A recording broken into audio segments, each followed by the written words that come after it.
I've spent years riding solo across India. When you ride alone, the world doesn't just pass by, it speaks to you.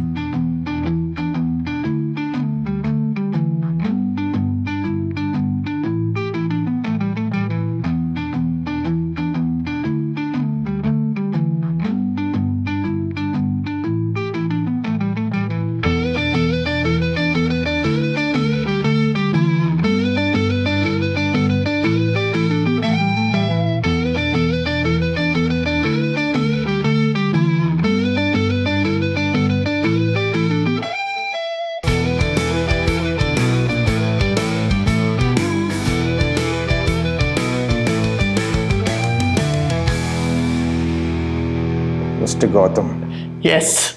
you are a person who loves to stay in your own space. And you aptly named your YouTube channel Astronaut on the road.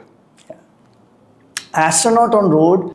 I named that channel like that because my dad, when I first wore all the riding gear or all of that and stood in front of him, and he was like, "Hey, you look like an astronaut." So I was like, "Okay, now I've got a name for my YouTube channel." I came to your house. You got 2 libraries inside the house. Yeah, Third one up, semi. same. 2.5 libraries in the It house. used to be a lot more bigger. Now that we've gave some of the books away to a lot of other libraries. Your mom said most of these books were like inherited from your grandfather. You were supposed to take books and go forward. You took the bike instead. Yeah. It's not that I was supposed to. I did not have any pressure from my mom or dad. It's not like that. You either go with it, go with the flow, go with whatever you got from your mom and dad, or just go against it. You have 2 options, right? So you felt like that was not your space. That was not me. That was not you. Yeah, because you can expect the pressure that I had. Like wherever I went, all this constant. You're the son of so and so. Yeah. I mean, my professors, my teachers knew my mom and dad. So the expectation was there. I'll come to your beginnings later, but one thing is there for sure. I gotta give it to you. You were in a traditional Kerala syllabus school. Yeah. I'm giving it to you, bro. You've done it. Okay. I know that. I know that fear was there in you before, because when you started your channel, you weren't facing the camera. Yeah. You weren't even talking. Yeah. You were just doing your journeys. Voiceovers. Yeah. There was no voiceover at beginning. Yeah. It was just music title, and subtitles. Subtitles, yeah. Then you slowly took it as voiceovers with no face. And then suddenly it came with your face as well. And then you not just added face, but you added your home narration introductions and all of that too. See, you've been constantly upgrading. So I gotta give it to you. Thank you. I'm gonna move from your schooling to college. You were a metalhead. Yeah. You were part of a band also. Yeah, I was. Yeah. Not anymore. Wait. One step before that. In school, you were into cricket. Yeah, I was, yeah. So you went into the district level. So you represented Kerala state. Yeah. And that was when you got your first journey to the Himalayas. Yeah. It was an 8-hour journey from Delhi to Jammu Kashmir. And you didn't even sleep once because you were just mesmerized by the mountain. Yeah. But then it remained inside for a while. And then you moved to your college. You were into music. Yeah. You were part of a band.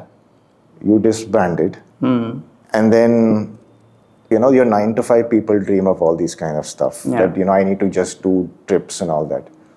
You cut your 9-to-5 as well. Yeah. You are no longer a working person on a corporate or any office setup.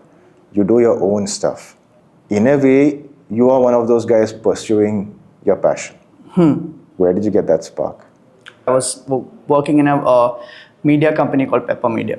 So I was given a program to do, the boss told me that you take that program with you and you do whatever you want. What is this? on motorcycle traveling content. Okay. That's what you have to do. Okay. In Right. motorcycle educational videos. Okay.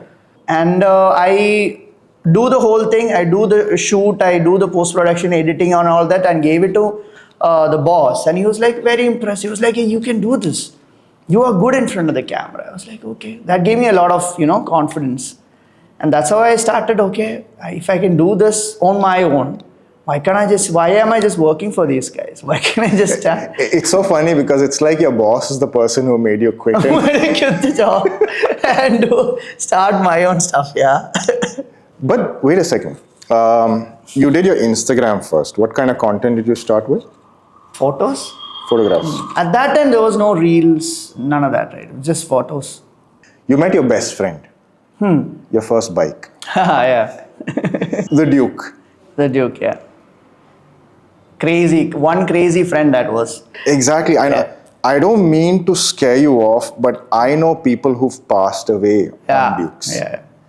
And I remember you telling me about responsible riding Yeah.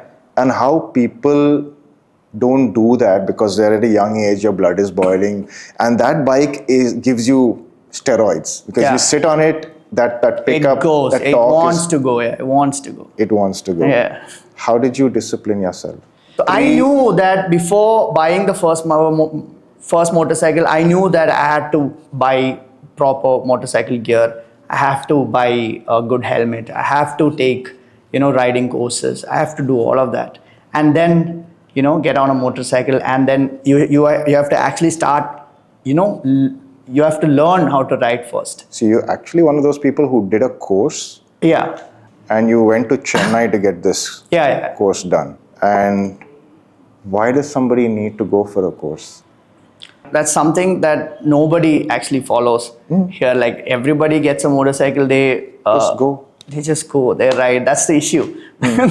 That's the whole this You thing. take risks and sometimes you're an idiot. You learn from the streets. That's the issue. Like you have to go and learn from the people who know. Basically, the idea is to go and test your limit. Understand where you're standing as a motorcycle rider. So how were you before and after that? Or whatever little I've learned now are all from the CSS, because that's where I learned everything. Game changer. Game changing. Like everything I learned from. Like I don't know much. I don't know much about racing. I've not raced also. Right. I'm not a racer, but I'm a much safer motorcyclist on the road. I can say that. Right. Now, your early trips Yeah. was basically down south. Yeah. In like Kerala, then a little bit of Karnataka, Chennai. all the way to the Sri Lankan border, Dhanushkodi. Yeah, Dhanushkodi. Right. Gokarna. And then yeah, that's right. Slowly going to the north, Gokarna. And then you hit Leh Ladakh. Yeah. That was a 111-day trip. Yeah. That's almost close to what, 3-4 months.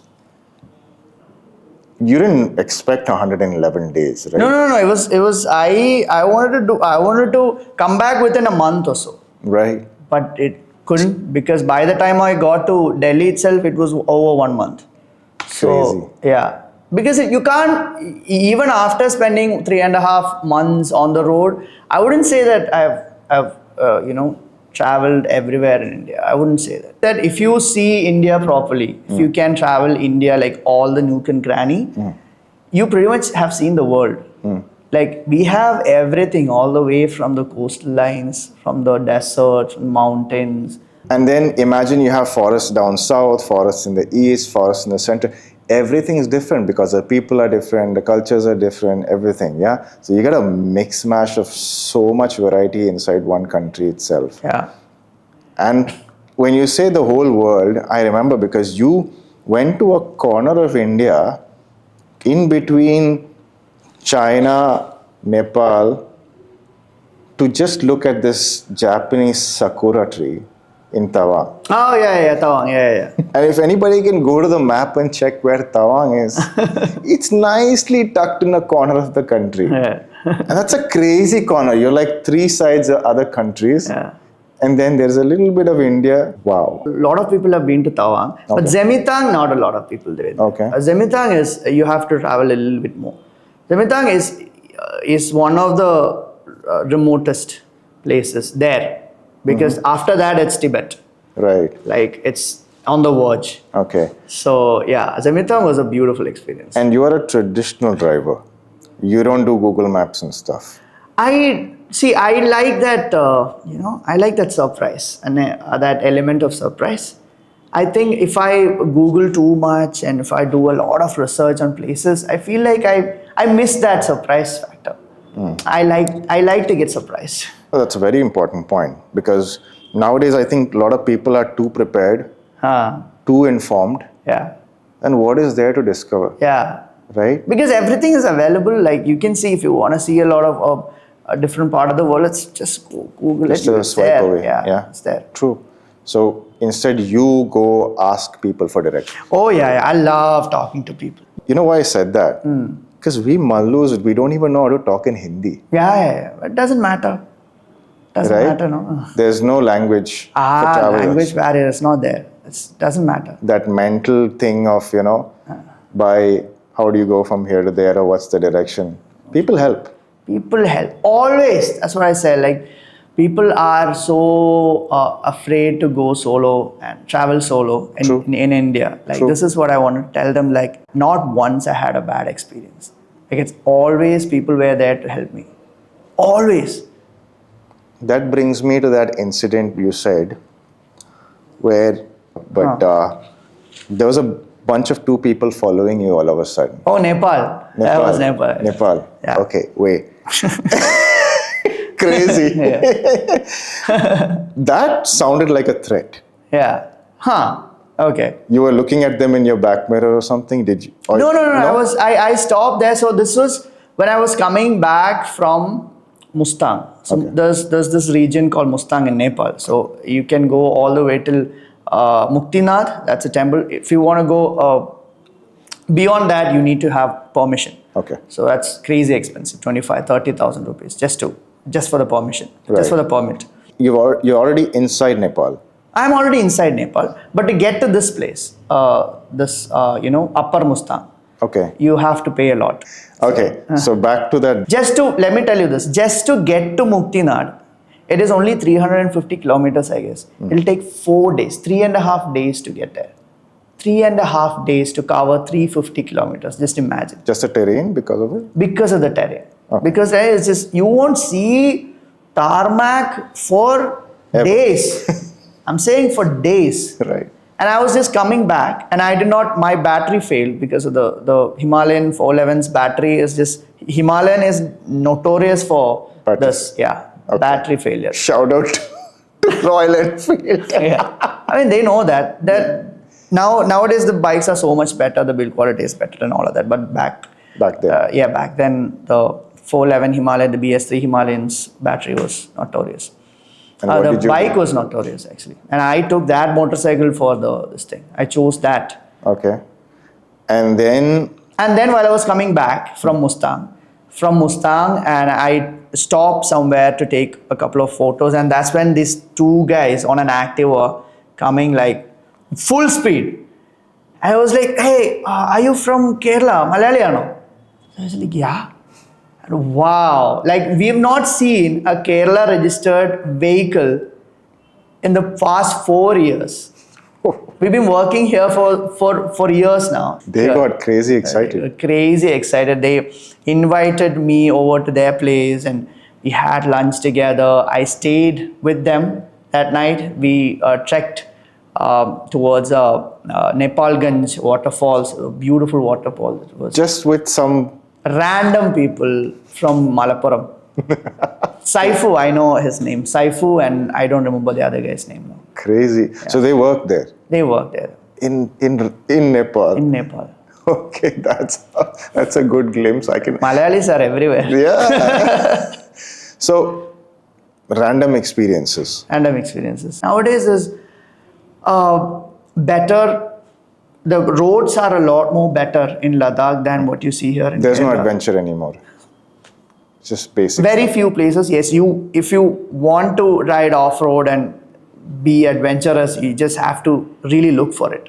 If you don't want to, you don't really have to. There are better roads you can just ride in. And that's also an advantage for the people who wants to go and take their motorcycles. How does one find these kind of adventures? Like I'm actually talking about those long trips. You have gear, you've put in a lot of thought. I know you prepare a lot now. Mentally, I'm always prepared. Okay, that's the most essential. Yeah, mentally and physically, you can't afford to get sick while you're on the road. So you have to be really careful. That's one thing.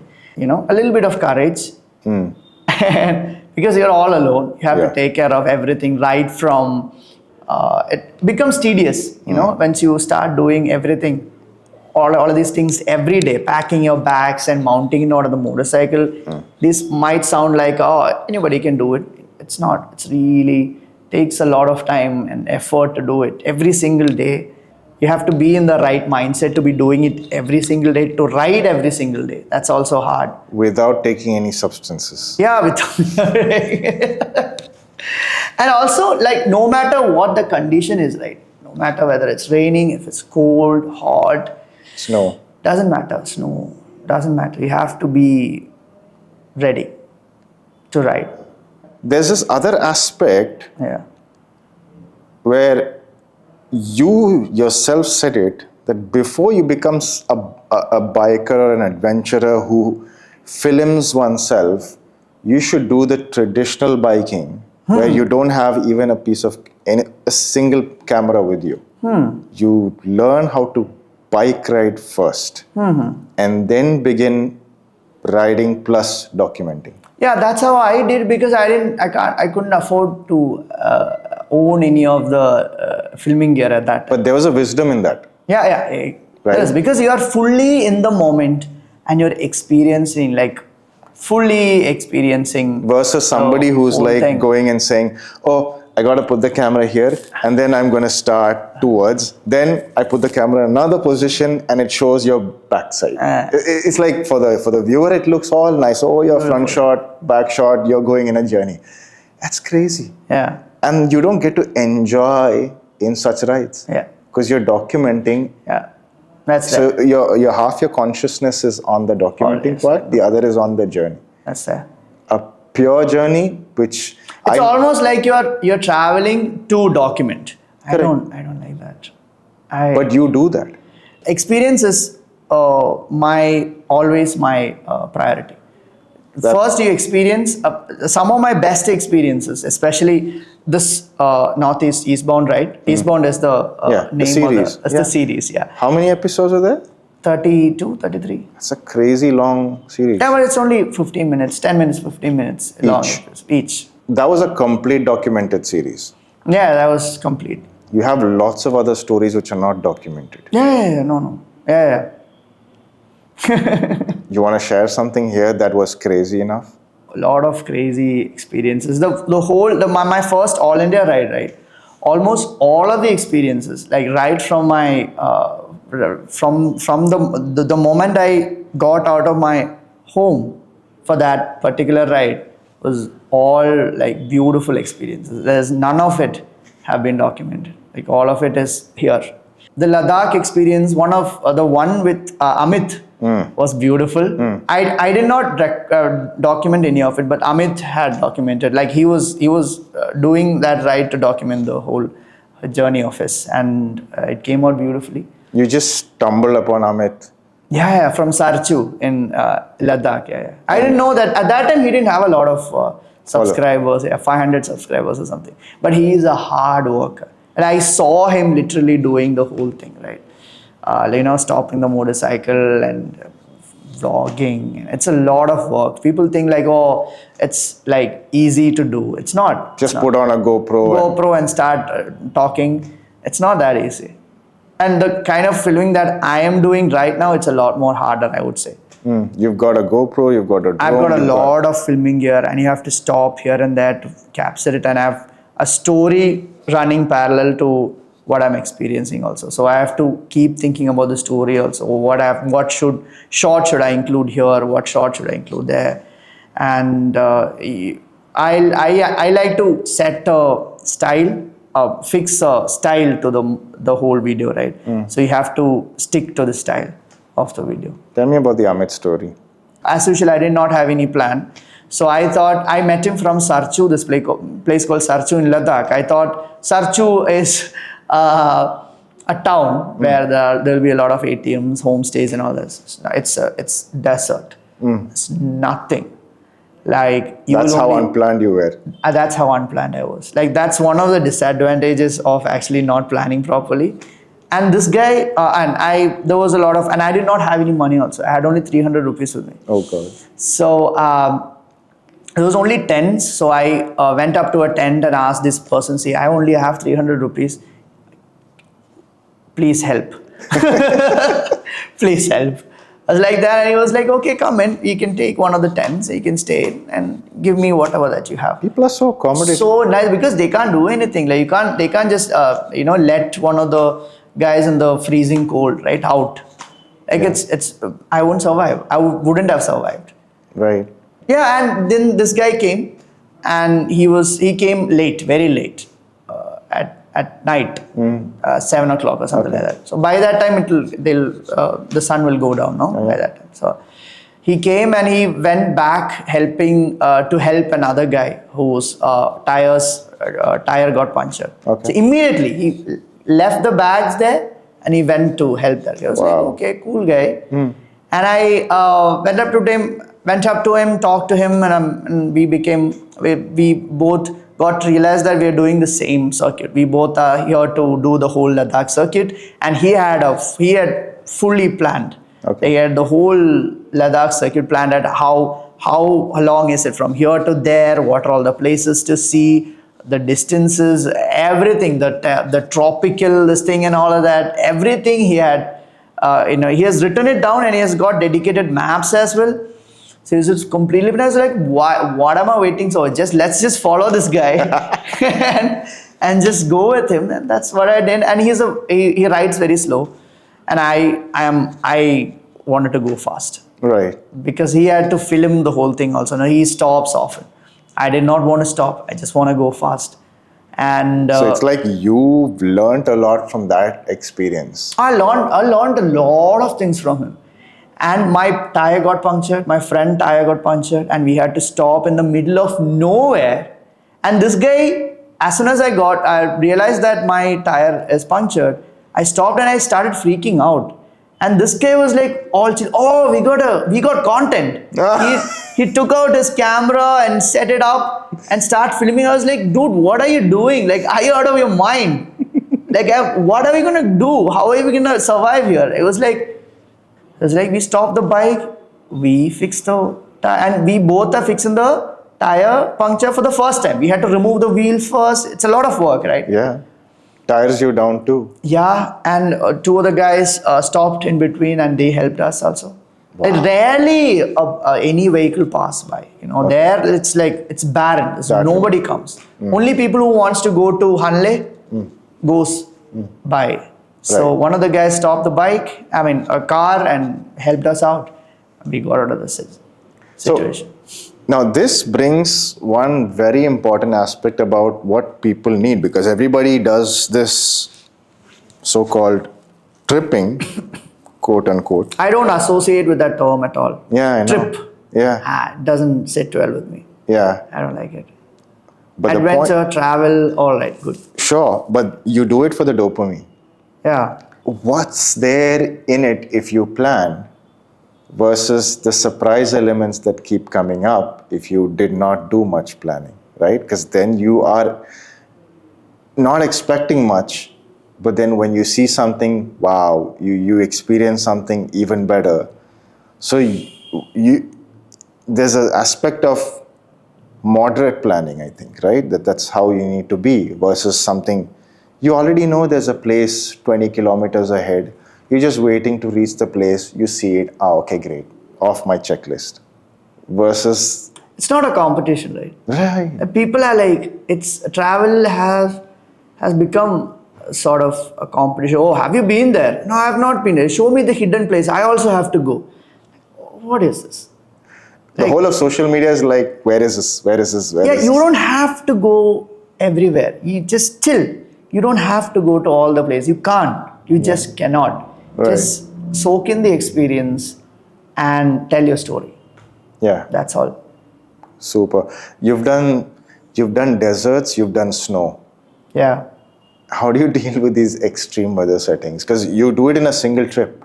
Yeah, it takes a toll on your body. It's hard. And you It's said taxing. that you've lost 7 kilos? Yeah. Well, no. I was from my All India ride.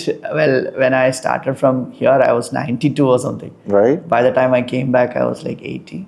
Okay. 12 kilos.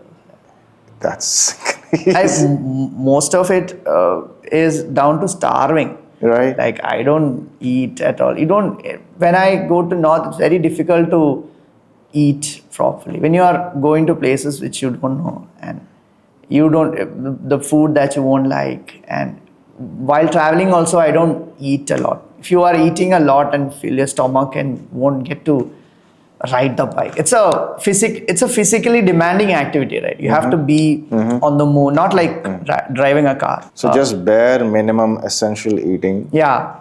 just to take your hunger out. Yeah. That's it. That's it. AKA noodles. Noodles, momos. I love momos. Yeah. Is this true that you're scared of heights? I am. Where do you get this from? Where do you get this from? No, I'm not going to say that. I am. Yeah. I'm shit scared of that. My knees will like shiver. But you are going high places. Yeah. Extremely on the edge. That's the whole point, right? Like you have to grow out of your fear. Therefore, you are an astronaut. You just go into a place where you don't know, and it's crazy insane. What's the most terrifying moment you've had on two wheels? There's this bridge. It is, I think, Asia's longest hanging bridge. Okay. So I rode my motorcycle. You are allowed to? Yeah, you are allowed to, but it's shit scary. Like it is so scary, especially it just keeps swinging. And there are people walking on the opposite direction also. You just have to, please, bhaiya, thoda gap. You have to go like that. And it is. How long is this bridge? It's I don't remember the exact thing, but We'll it's Google pretty long. It will take some time for you to. And there are no. It keeps moving, Yeah, suspended bridge. Suspended bridge, yeah. And you're on a motorcycle, and there's not a lot of room. And your handlebars hit on the. That's like the side. pinnacle of a person like you, scared of heights.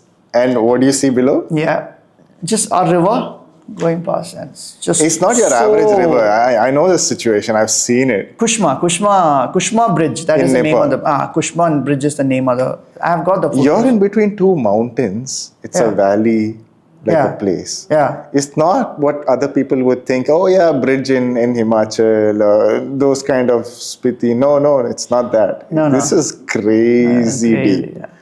And you're riding a bike Yeah. from one point. Full of luggage. There cannot be another bike coming in the opposite No. direction. We can see if any other bike is on the bridge. You can see it from here. So they'll stop for you to pass. Wow. Yeah. You've been lost many times. Yeah. It's normal. Chalta hai. Yeah. It doesn't matter. Like, as long as you're on a motorcycle, right? Like, what does that even mean? I don't know. That's true, huh? In a way, it's like I have my buddy with me. He'll take me It'll places. take. You have your motorcycle. Even if you're lost, you just keep going. keep going, and And you get eventually find your way back. That's all. back. Okay. It's one level of confidence you have. Okay, but do you prefer solo riding or group riding? Or solo riding all day, any day. Why? I love meeting people. And it's something that I've noticed whenever I'm riding solo. Like people come up to you and talk to you. It does not happen when you're in a group. Yeah. Like you are a lot more approachable when you are riding solo, and you just go. If you are just wearing all the gear with a bag on the back of the motorcycle and just standing in the middle of the road, people just come up to you. What happened? Where are you from? Are you going somewhere? There's Kerala. Oh, you Kerala? Oh my goodness! Kerala. Oh, then the conversation has already happened. Like you just start talking to them. They'll show you the cool places around. Yeah. Right? Yeah. Which most of the people don't know. Yeah. So you get to go to the places. Okay. And they'll show you if there is another alternative, more scenic route. They'll show you. Okay. Which the Google Map, your Google Map. don't Never know. in your mind did you or have you thought that these people are trying to take advantage of? Oh no, not to me though. We've been so conditioned with that desi mindset. No? There's just newspapers and this media That's trick it. you into believing that. No. No. People are good. No one trying to rob you. Oh no, people. I left my motorcycle just like that on the luggage with all of my camera gear, all of my luggage, all of my stuff on it. And I asked some people in Rajasthan. This happened. I asked people in the desert. I asked them, please keep an eye on this. Like, okay, we'll take care of it. No need to worry. Go and come back. Like, okay. Blind faith. Faith. That's it. People are good. People are always good. People are always good. So it's definitely. It's too good to be true. And I'm like saying like this. Like Yeah. all you are hearing is all of this. We are negative, just hearing you, but the feeling is something else. something else. And you come back as well, everything is intact. Intact. You just thank them. Once in Rajasthan and I lost control of the bike in Gujarat. So I had to, when you are, this is what happens. The tires blow out but while you're riding at 80, while I was riding in 80. Wow. On 80. So in 80 and I did not know what happened. I lost control, I knew. So I had to do something. Brakes don't work. The rear brakes don't work.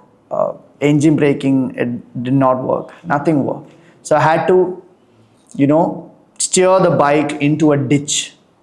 And that's how I got out of the bike. And it jumped out of the bike. And immediately a lot of the locals came. And they helped me take the bike out of the ditch, and they told me you control the bike well, because there were people driving on the side and other people on the road as well. Yeah. They all knew that I was in trouble, and they all immediately came, and some of the people took my bags and they kept it on their bike and told me that, hey, you come follow me, I'll take you to the puncture shop. Okay. And I just followed them, and all of this expensive camera gear was on his bike, on his side. He could have just gone. He didn't. He waited for me Amazing. to come, and we fixed the bike. And they waited for me till I fixed the puncture. So That's India. that's India for you. That's India for you. I want to just talk about the Duke. How do you experience when you're on? Motorcycles, in my opinion, this is just my opinion, okay? Motorcycles are essentially built to go fast. Okay. So if you are riding slow on a motorcycle, I mean, you can do it. That's definitely You it's a can be choice. slow too. You can be slow too, but if I feel like I'm in control, this is why you should go to a riding school, right? Yeah. You have to know your limits. You said it. Yeah, you have to know your limits. If most of the accidents happen on a motorcycle is because of this. People don't know their limits. They just go ride fast and then get into trouble. That's what happens. It's very true. Yeah. And I'm not a cruiser. I've never been into racing as well. I've not raced a motorcycle yet. And I don't like that. I don't know how I like that. I like to experience it once, the racing. But yeah, I was reasonably fast. I was not slow. I'm not slow on the racetrack, but I'm not as fast as a racer would go. So, I'm somewhere in between. and for these people who want to do this in-between experience, what are the top 2 or 3 bikes you recommend in India? Now there are a lot of options. Now whatever, you can travel on any motorcycle, I feel. I have met one of the guys, Navid. Navid Alam. He's from Karnataka. Okay. And I traveled with him in Northeast. So he was riding an RX 100. That's it. RX 100, yeah. He bought the bike from Tripura. He bought it for 30,000 or something. He rode the Northeast with it. Okay. And he rode all the way back to Karnataka. Amazing. So that's yeah, you can totally do that. And in between, you see these other crazy adventurers. Exactly, right. Naven Paul. Naven Paul, Najmul, Naveed, a lot of people, a lot of Amit, a lot of amazing guys. Tell me about Naven. Naveen is, he's still riding. He's been riding for the past 4 years. Riding a what? A cycle. That's what I wanted to mention. Cycle. Okay. I've seen his Instagram account before. Okay. But I was in Alo. This is how I met him. I was in Alo in Arunachal, a remote town. So I reached here and my mom called me at night. My mom called me and I was talking to her in Malayalam. So this guy was like, hey, are you from Kerala? I was like, yes, I'm from Kerala. Oh, you rode all the way? So I said, yeah, I rode all the way from Kerala. Oh, wow. I was like, okay, how long have you been on the road? I'm telling him, I've been riding on the motorcycle for 1.5 months. And I asked him, like, where are you from? I'm also from Kerala. I was like, okay, how long? 3 years. Like, what? 3 years? On what? A bicycle. What? It blew my mind. And I became a fan of him, like instantly. And I got his number, and the next day I went and interviewed him. So he was traveling from Alo to Rowing, I guess. Yeah, Rowing, I guess. So he was traveling. I took a quick interview with him. And it was just another, he's a photographer by profession. Okay. And people like him are like, these are the people who are not traveling for the attention. Yeah. Even if the social media, what do you say? Social media or outlets. Yeah. outlets are not there. These people will be still traveling. It's in them. And he's been doing that for 3 years. 3 years, and he's still in somewhere in West Bengal or Orissa or something. Solo. Solo. Yeah. Like he has been through a lot of shit. Imagine. Like during COVID, he was still traveling during COVID. Wearing a mask. And all of that. I was like, he was telling me that he was finding so hard to convince people that he does not have COVID and finding a place to stay, right? Wow. It was really hard for him at that time. Okay. And people like that inspire. Yeah, keep you going. Yeah, keep me going, yeah. And I am waiting for a opportunity to travel with him. Yeah, it'll happen. Hopefully soon.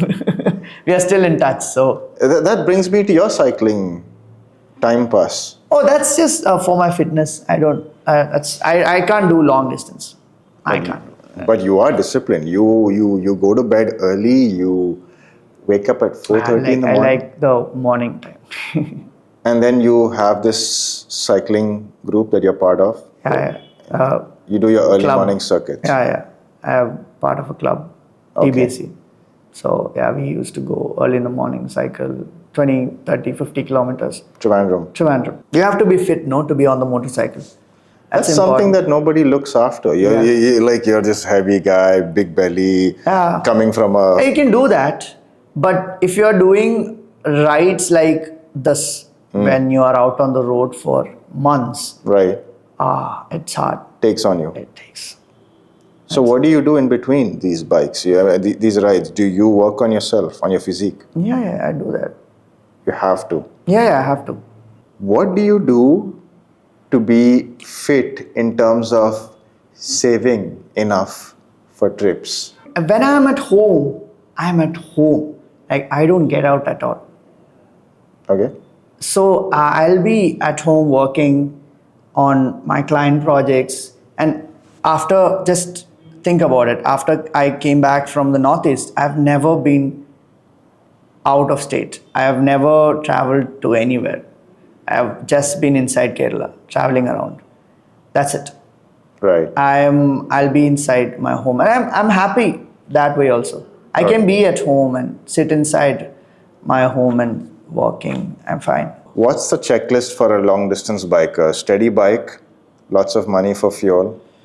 What else? Yeah, a lot of money for fuel, yes. A good bike, yes. And a tent, probably. Right. A healthy body, very important. Right. And right mindset. You have to be responsible when you're traveling. Right. It's very important. Yeah. You have to know where you are. You have to respect other people, their culture, their traditions, and everything. People nowadays don't care. Yeah. They just go out, they have a lot of alcohol or whatever, and they just, Litter the place. it's not fine. It's not good. I don't You don't endorse that. endorse that. Yeah. That's one of the reasons. That's one of the things that comes naturally when you are in a group, right? Yeah. When you're in a group, all of that, your hooliganism will come out. Yeah. You'll be a hooligan, do all of this nonsense. Like, it's not nice. It's not at all nice. Understood. Yeah. You have to be a little more responsible then. Sure. You have to have that before you step out of your home. So what you're saying is you need to prepare yourself to be more of a responsible rider. Responsible ride, moreover, a rider, I guess a traveler. Yeah. Yeah. Yeah. You are just a spectator. That's true. Yeah. You can't just be out there and Put your do nonsense like impose yourself on the world. on the world. Yeah, that's true. I know that you've told me this too. You're ready to just take in anything and everything. Yeah. And the mindset also involves not doing for a following, right? For attention. Yeah. Because I remember you told me about your attention going, like your follower count went down too. It went from 19K Yeah, to... while I was working a 9 to 5 job, while I was in the 9 to 5 job, it went down from 18K to 13.5K or something. You freaked out. I did not freak out, but You learned something from that. I learned something and I worked a bit for it, to get to that point. It gives you a little bit of validation. No? It's not nice to seek validation from social media. I mean, I get that. But still, when people are there to support you or see what you're doing and appreciate that, it gives you a good feeling. Yeah. Like, I get a lot of messages on Insta after watching my videos on YouTube, and people come. And you reply to each and every I one? reply to all the messages because I don't see them as subscribers or just numbers. I see them as people, no? Yeah. They're people. So true. Yeah, and they're commenting. I don't comment on any of the YouTube videos that I watch. I don't. If people are doing it, that means a lot. Indeed. It would have meant a lot to them. Yeah. Yeah. So it's not just people when you're driving or adventuring, but it's also that The online. social, online people. That's Yeah. a huge experience. Yeah. Right. And that is what all these YouTubers aim for eventually. I guess so. They must be. People just sit at home, talk in front of the camera and make a lot of money. This is not like that. You need to Blood, sweat. tears. You have to put in a lot of, money also, right? Yeah. You have to invest a lot. I'm sure you've not got your return on investment. No way. Nowhere close. But the thing is, even if I'm not filming all of my adventures, I would be traveling. Traveling is always there. It doesn't matter whether I'm filming the travel or not. To the point that now you are preparing yourself for your next long escape. Yeah. I wouldn't say escape. You're not escaping from anything. No. I'm not escaping from anything. Yeah. I want to see. I want to experience. I want to immerse myself. So you're preparing It's the for new opposite of experiences. escape. Yeah, that's It's the true. opposite of that. But from a state level cricketer to a traveler, from a heavy metal band to a solo rider, you reinvent yourself. I really hope that it stops here. You Can't never afford know. to take any more, this thing. Big Exploration. leaps. Yeah. No switches. Big leaps. Yeah. I'm happy with where I am right now. So not in terms of career, Yeah. but in where I've reached. I think I've found my interest. You've created an identity. Right now, what I'm doing, a bit of everything is there. Music is there. Right. My interest in music is also there while I'm editing and all of that. There is a rhythm to edits. Yeah. And the kind of music that you choose for your edits, for your videos. So I am very picky You're able to put that into this. in that. And this is a little sporty as well. It's a lot. It's physically a lot more engaging and demanding. Yeah, that's also there. So you've taken all your passion bits and pieces into this. Yeah, bits and pieces. I think it all helped. But it still breaks you down. Like you know, have you ever felt homesick? Oh, a lot. I still remember me parking the bike by the side of the road and just crying, like, breaking down. Horrible. It's horrible. So it's not all the rosy. Oh, it's not. It's not. There's a lot of tears behind all of this. Is it related to your budget? Both, not just related. I was homesick, and this was during my All India ride. I had this experience, and the roads were horrible. That's the end of India. Yeah, roads were horrible, and I had a lot of luggage, and I couldn't just manage. I just wanted to go home, but I'm like what 3,500 kilometers away from home. I have to ride all the way back, and I broke down, and I called my mom, and I was like, "Amma, I just wanted to come back." And at that time I remember. You made your mom cry too then? Yeah, mom also cried. And I hit a scooty guy, and he fell down. Oh my. And I had to deal with him. So it's mentally demanding? It's mentally, it drains you. There's a lot going on, especially a kind of travel that I do. I don't. And this is not documented. Online. None of this. None of this. No, none of this.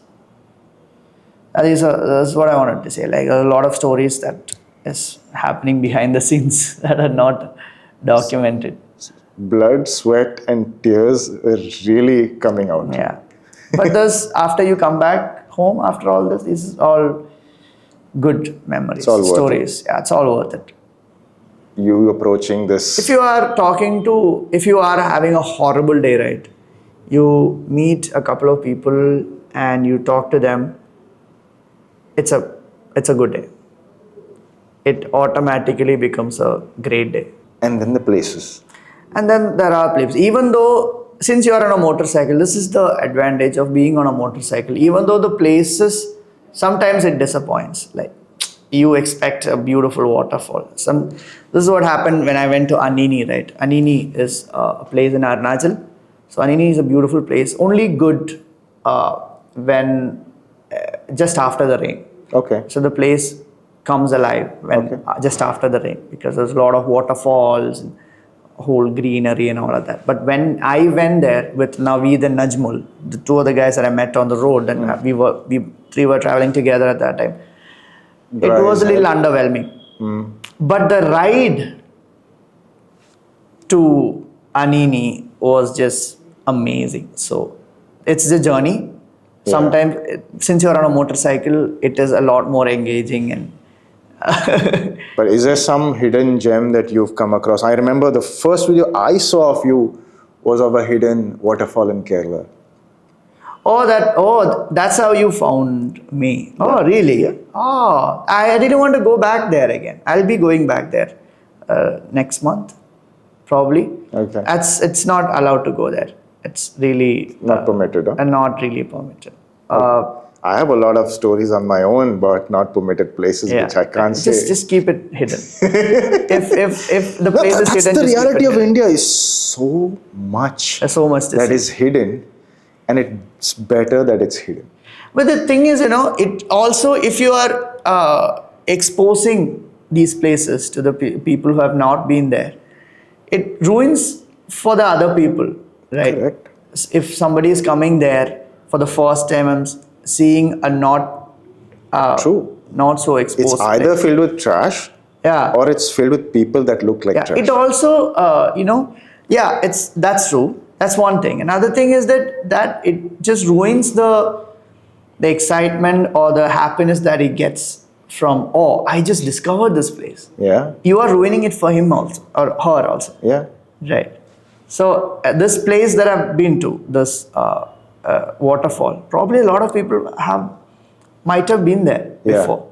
But since I am seeing it for the first time and it's not that famous on social media, I get a feeling like, oh, I discovered this place. Some of them you do document. I document it. You can document and show it to people and all. But don't show them. If you don't know how they are going to treat this place, if they are not going to treat this place respectfully, Keep it yourself. keep it yourself. Especially on social media, on Instagram, people are just doing it for the photos and for the post and for the following. Yeah. Yeah.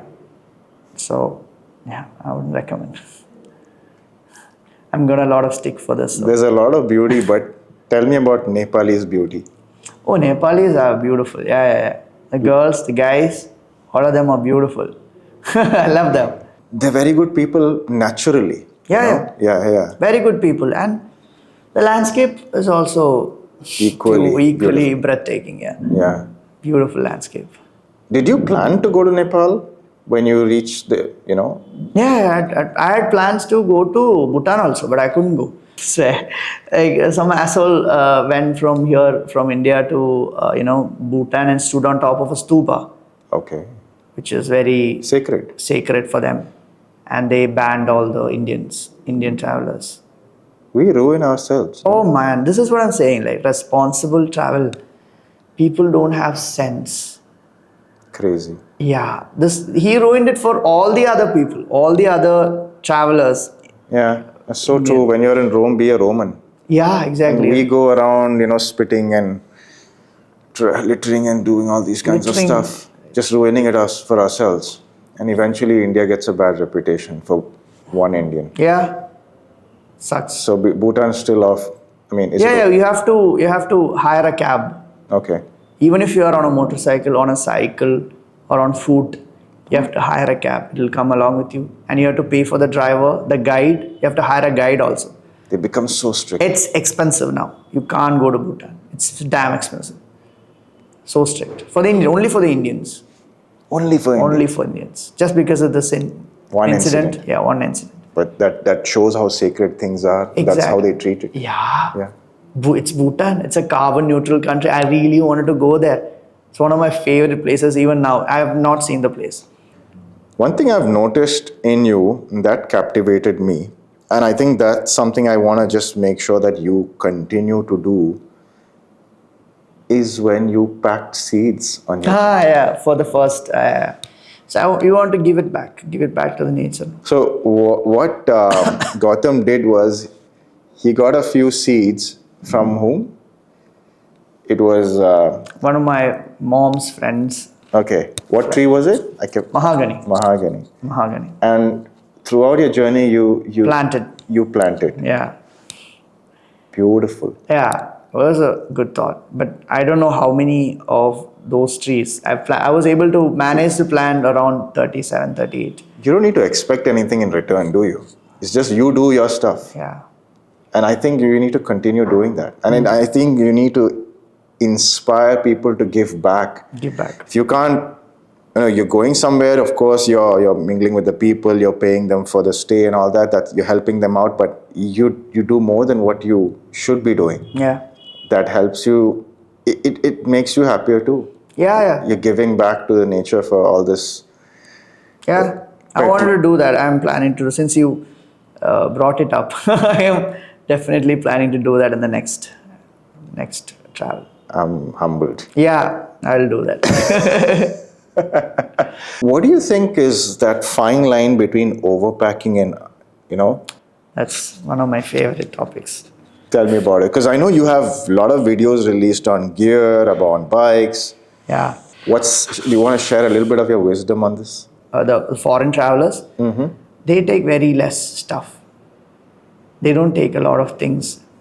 Nowadays, it's the things I'm carrying. Only the only things I carry are my camera filming stuff. Okay. That comes with me wherever I go. What's that bare essential hunger killer?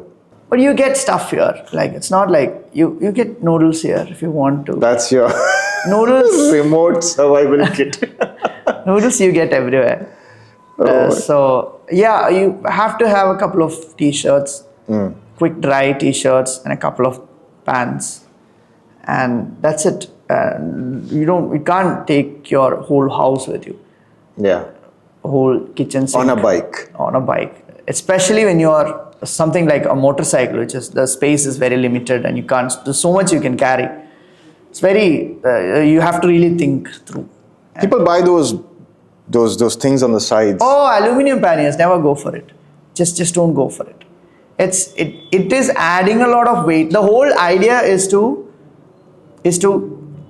Be light. carry less and be light on the road, right? The more you carry, the more weight you have, the more it becomes an issue, a pain. Not in the beginning, but once you are deep into the travel and you're doing a lot of difficult stuff, you have to tackle a lot of off-road and all of that, it becomes a lot of, it becomes an issue. Okay. So what happens with the aluminum panniers is that it is hard mounted onto the motorcycle. So it doesn't move with you. Yes. Right? And also in case of a fall, if it breaks, That's it. that's it. You can't just Leave it tie there and go. Leave it there and go. You can't do anything about it. People think that it's cool. Yeah. But if you see most of the world travelers, Yeah. they all use soft panniers. They don't use hard panniers. Right. Because it's just not practical. Understood. If you are sticking only to the road, if you are sticking to the road all the time and riding Tarmac. only, then probably that is that it can be advisable. But otherwise, no, stick to Right. the soft panniers. Any words of wisdom on those wanting to pursue your path? Oh, I have no idea. There's no clear blueprint. Even I am figuring out, man. I have not. You're the most realistic person ever. I am figuring out. But then you're PG in anthropology. Oh my God. Because I like people, basically. I like to learn about people and how we've. What has that taught you about? I was fascinated by this whole origin of species, Charles Darwin, cultures, human cultures, and all of that. Which is fascinating. I wanted to do anthropology in UG as well, but there's no UG course in India for anthropology, so I had to do that in PG. Okay. And the PG courses here in India, anthropology courses sucks. It's horrible. They don't teach anthropology at all. They'll just teach you tribal studies. That's what they teach. That's it. So ideally, if you are a person interested in anthropology, you just have to go out of India and study. But then, is there anything of that you were able to gain from your travel? Yeah. The very reason why I can communicate or talk to people freely and understand a lot of different cultures and all of that is my very interest in cultures, people and and I was able to inculcate that also into my travel. Yeah. There you go. Okay. Is there anything that you wish the public understood about riding? Because I know people are like, why are you spending your career and time like this? Be happy. The time spent on the things that you love, right, are not wasted. Is it because you have a following and No, not because of that. Just if you like this, what you're doing now, talking to people who are into adventure sports and all of that. If you don't like doing this, do you think this is a waste of time? No, right? No. If you are doing what you love, then that's not waste of time. Isn't that so, dude? I mean, absolutely. I agree. Yeah. Okay. I mean, the problem is if you get corrupted by all those attention and following and all those numbers and rewards that you might start getting from all of this, then that essence of it goes. It goes. Yeah. But still, last question. Yeah. Why do you ride? To connect, to get a different perspective on life. So there's just one thing that you can say that riding has made you learn, which is game-changing, life-changing. I'd like to rephrase that. Like not riding, I would say traveling, right? Yes. People are good. The world is, I guess, is good, essentially. You Much just have better to than go what you thought. Much better than what you would have thought if you sat at home and watched it through a screen. Through your screen. You have to go out there and really be with the people, to know them, to Experience the kindness. experience things firsthand, not secondhand. Like whatever that we consume are all secondhand. What we get from secondhand sources, right? Most of it is bullshit. Most of it is bullshit and not true. But if you are out there and if you're Raw, right? I mean, I'm not. raw. I hate myself going on packaged tours and trips Yeah. and something too that fabricated, Yeah, that's true. The rawness of it goes. it goes. Yeah. You know what to expect. You're going from place A to place B. And there is someone to guide you also. Then what's the point? I don't understand the whole this thing. Just go discover. Everything is already Laid out. decided, laid out for you. You just have to follow that. That's what And you're spending money for that. you're spending money for that. A huge amount of money. Someone is getting benefited out of it. Do that when you're retired and possibly an oldie or something. Yeah. But when you have the capability to just explore, go do it on your own. Yeah. Unknown. Yeah, but there are people out there who loves to travel with other people, in a group, Yeah, right? understood. I get that. Like Yeah. if that's your thing, I'm not saying that solo traveling is better than that. I'm not saying that. This is just one way to travel. But That's right now, as we speak, there are so many unknown solo travelers going in places nobody knows, Yeah. nobody has seen those places, nobody has heard of those places. They are just internalizing, and all we do is just sit at home, Yeah, sit in the office, yeah, sit in a classroom. That's it. that's it. Big dreams. Big dreams. But that's okay also. I mean, I wouldn't tell them that. Yeah, oh, I know, because you spent that considerable time of yours saving up time, energy, mental prep, all of that, so that day comes where you're like, okay, guys, I'm going. Yeah. Pack up. Then I'll not be back home for a long time now. Don't even expect me coming back home. So what's your next big thing? Oh, I want to follow the Sahyadris, Okay. Western Ghats. So I'm planning to start from Kanyakumari, Okay. the very beginning of Western Ghats, and follow it To the end of Western. till the end of it, which is in Gujarat. Okay. So that's one of my big plans, one of my biggest Amazing. plans, and I really hope that it works out. There's a lot of challenges though: wild animals, forests, a lot of climate changes, rain, maybe August, September, during Right. that time. Yeah, that's when I normally travel. Okay. August, September, October, November. Okay. These are the months, yeah? These are the months. Second half of The an year. Yeah. Okay. Amazing. I'll wish you all the best. Thank you, Asad. I think we'll have another round of stories after your After Sahyadris, I'm back, yeah. the When I'm Western back. Ghat trips. Sure, yeah. I know you have not even scratched the surface in terms of narration. You've been pretty, Yeah. but then that's okay. That's fine. This This is my first face-to-face interview, no? yeah, So probably we can say that. happens. It happens, I guess. They get better over time. Hopefully. Chalo. Cheers. Thank you so much. Nice talking to you, Asad. Take care. Take care. You too.